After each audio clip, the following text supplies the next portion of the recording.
Hello! In this lesson, we will explain what a sandbox is, why it was invented, and how it has evolved.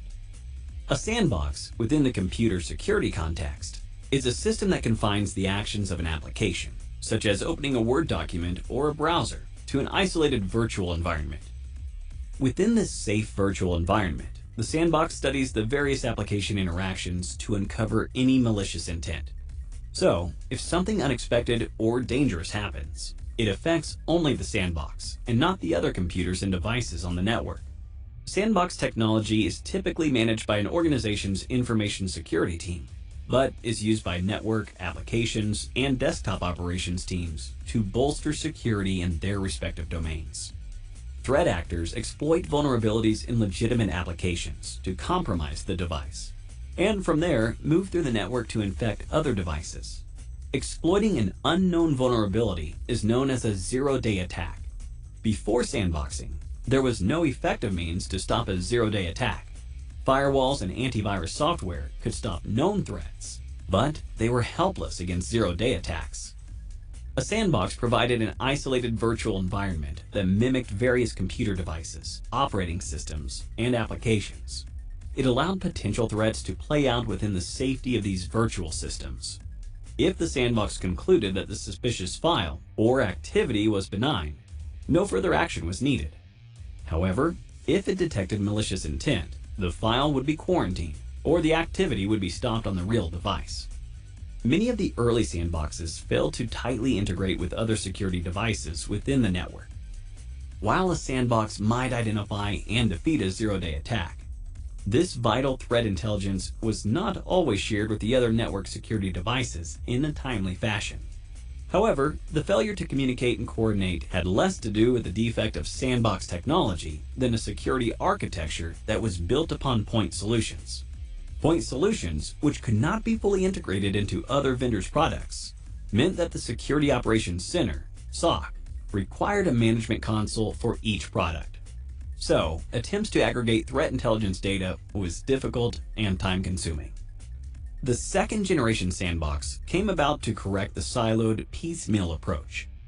Sandboxes were equipped with more integration tools or partnered with other vendors to improve integration.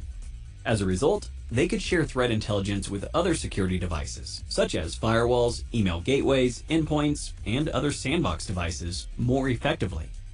The new approach to network security allowed analysts to correlate threat intelligence centrally and respond to threats from a single pane of glass. Moreover, an integrated network security environment could share information to a threat intelligence service in the cloud, which could be pushed to other networks. Today, threat actors are innovating automation and artificial intelligence (AI) techniques to accelerate the creation of new malware variants and exploits, and to discover security vulnerabilities more quickly, with the goal of evading and overwhelming current defenses. To keep pace and accelerate detection of these new threats, it is imperative that AI learning is added to the sandbox threat analysis process. AI-driven attacks necessitated a third-generation sandbox based on a threat analysis standard.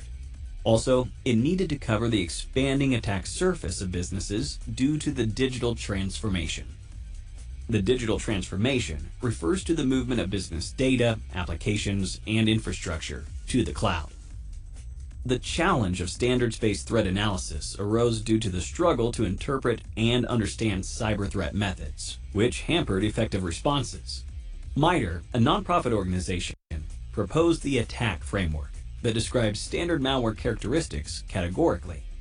Many organizations embraced MITRE ATT&CK as a standard for threat analysis. So, it became necessary for security products to adopt the MITRE ATT&CK framework. It provided security devices with a common language in which to identify, describe, and categorize threats, which could be shared with and readily understood by other vendor devices. Lastly, as more businesses adopt digital transformation, there are new organizations or parts of organizations exposed to attacks. One such example is the operational technology (OT) industry, which includes utilities, manufacturing, oil and gas, and many others. Traditionally, OT kept their operational networks internal and separate from their corporate business networks. But increasingly, OT networks access corporate and third-party vendor networks. Another example is organizations that offer applications, platforms, and infrastructure as a service in the public cloud. AWS and Azure, to name a few. They host applications for other businesses, which are accessed through the internet. These new areas require similar protection against zero-day threats to minimize business disruption and security risks. As a result, Sandbox technology evolved to provide wider coverage to these areas and others as they develop. The Fortinet Sandbox product is named FortiSandbox, and it embodies all of the latest technologies discussed here.